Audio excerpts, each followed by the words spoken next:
अंधी सास का सच। निशा की सास अंधी थी।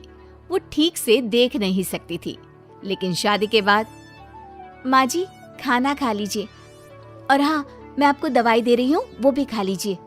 नहीं नहीं बेटा, तू बस खाना बना ले, मुझे अंदाजा है मैं खुद ही खा लूंगी सब कुछ। रोज सुबह निशा की सास की आदत थी। निशा बेटा, सब्जी दे दे, मैं काट देती हूँ। अरे नहीं नहीं माँ जी, आपको चाकू लग सकता है। नहीं नहीं बहू, मुझे अंदाजा है कि कैसे काटना है, काफी वक्त से कर रही हूँ ना मैं। वैसे भी डॉक्टर ने कहा है कि थोड़ा बहुत काम करना जरूरी होता है।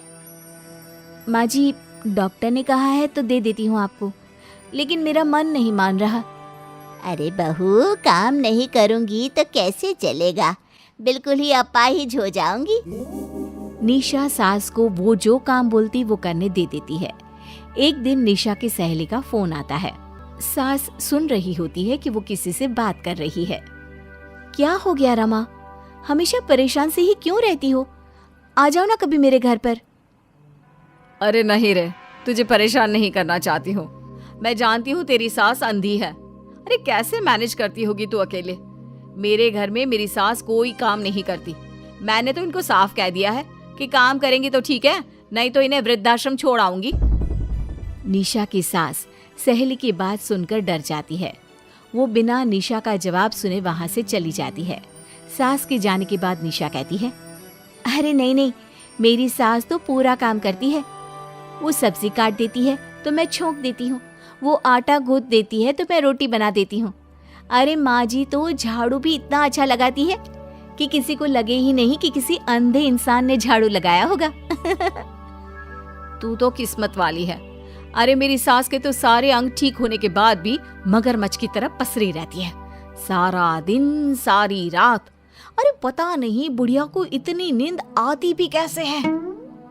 खैर, वक्त बीतता है और एक दिन निशा मोहल्ले में पति के साथ जा रही होती है कि सास की सहेली मिल जाती है। अरे आंटी कैसी हैं आप? कहाँ जा रही हैं? तुम लोगों के घर ही जा रही हूँ बेटा, तेरी माँ ने बुलाया है, कह रही थी बहुत जरूरी काम है। वैसे तुम लोग कहाँ जा रहे हो? हम मेरे मायके जा रहे हैं। अच्छा, आप मम्मी जी के पास रहेंगी तो हम लोगों को कोई चिंता भी नहीं होगी। बेटा बहू चले जाते हैं। सहेली निशा के घर में जैसे ही घुसती है, उसकी सास कहती है, आ गई रीना, जब से अंधी हो गई हूँ तू तो आती ही नहीं घर। अरे क्या बताऊं सीमा, तेरा तो मुझे कुछ समझ में ही नहीं आया। अरे जैसे ही बेटी की शादी हुई उधर तू अंधी हो गई, कैसे? मतलब समझ में नहीं आया। सास जोर जोर से हंसती है। अरे पागल हो गई है क्या? किसी अच्छे डॉक्टर को दिखाना, ठीक हो जाएगी। मन नहीं करता क्या दुनिया देखने का? कल को पोता पोती होंगे, उन्हें कौन खिलाएगा? तेरी भी तो बहू आई है, तेरे भी तो बेटे को बच्चा हुआ, कितना खिला लिया तूने। अरे हमारी तो किस्मत ही फूटी थी। लड़की की पहले दिन से ही डिमांड थी कि सास ससुर के साथ नहीं रहना, चाहे जो हो जाए। अब बोल क्या करती मैं? फिर क्या कर लिया तूने? दोनों आंखें होने के बाद भी परेशान ही है ना?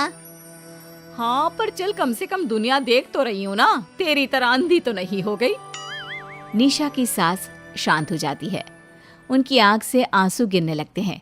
अरे अरे रो मत, क्यों रो रही है? वैसे भी दुनिया में ऐसा कुछ नहीं है कि जो देखा जाए। चालाक बहुएं और ऊपर से वो बेटे जिन्हें बचपन से सीने से चिपका कर पाला, वो भी बीवियों के कहने पर माँ से लड़ पड़ते हैं। तेरी गुलाबी रंग की साड़ी बहुत अच्छी लग रही है, और ये जो चश्मे का फ्रेम है ना, जच रहा है तुझ पर। सहेली शांत हो जाती है। मतलब तू अंधी नहीं है, तू देख सकती है। हाँ, तू मेरी सबसे खास सहेली है, इसलिए बता रही हूँ। मैं ठीक हूँ, बिल्कुल ठीक। अरे तो फिर अंधी होने का नाटक क्यों कर रही है? दुनिया देख ली है मैंने, देखा है मैंने कैसे सास को देखकर बहुएं रंग बदलती है। मैं अपने बेटे के बिना नहीं रह सकती। पति का साया तो पहले ही उठ गया। बेटे को बहू ले गई तो क्या करूँगी? सारा काम कर देती हूँ, वो इसी में खुश है। सहेली निशा की सास को गले लगा लेती है। लेकिन झूठ बोलकर कब तक? अरे कब तक ऐसे रहेगी? थोड़ी ही देर में बाहर से बेटा बहू के आने की आवाज आती है। बस चुप कर, जो मैं कर रही हूँ बस साथ दे मेरा, नहीं तो। बहू घर पर आती है। सामने 2 कप में चाय, शादी के एल्बम और कुछ खाने पीने का सामान रखा था। माँ जी, कुछ खाया आपने? खाना क्या है बहू, बस चाय पी है। सब्जी दे दे, मैं काट देती हूँ, रात के खाने की तैयारी हो जाएगी। अरे नहीं माँ जी, मैं खाना बना लूंगी, आप आंटी के साथ बैठिए ना। बहू सारा खाना बनाकर सास को आवाज देती है और सभी बैठकर खाना खाते हैं। माँ जी, ये लीजिए, कटहल खा लीजिए, ये कह रहे थे कि आपको बहुत पसंद है। हाँ हाँ, ला दे। बहू सास को रोटी का डिब्बा पकड़ाती है, लेकिन सास नहीं पकड़ती। वो कटहल देना बहू। बहू जल्दी से सास को कटहल दे देती है। अगले रोज फिर सास झाड़ू लगा रही होती है कि बहू कहती है, माँ जी, आप ठीक से झाड़ू नहीं लगा रही, पीछे देखिए कितना सारा कचरा फैला हुआ है, लाइए मैं लगा देती हूँ। सास डर जाती है और पीछे देखती है। कहाँ बहू? अरे कहीं तो नहीं है कचरा, देख। नहीं माँ जी, आप देख नहीं सकती ना, इसलिए आपको नहीं दिखा। बहू सास से झाड़ू लेकर सारे घर में झाड़ू लगा देती है।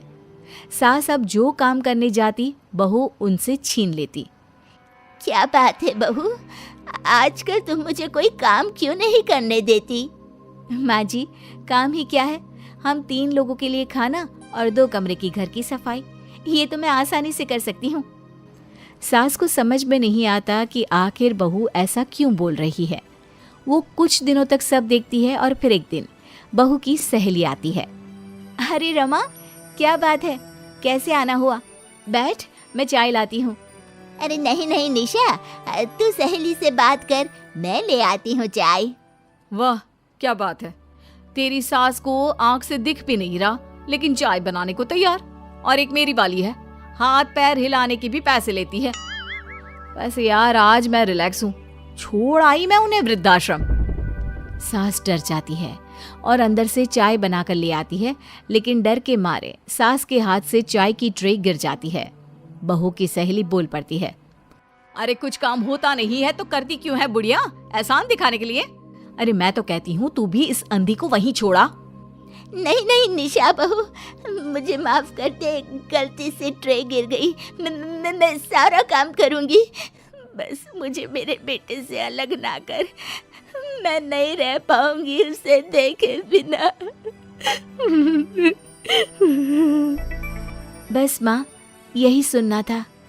आप देख सकती हैं, फिर भी डर के मारे जो नाटक आपने अंधी होने का खेला, मैं उसे खत्म करना चाहती थी।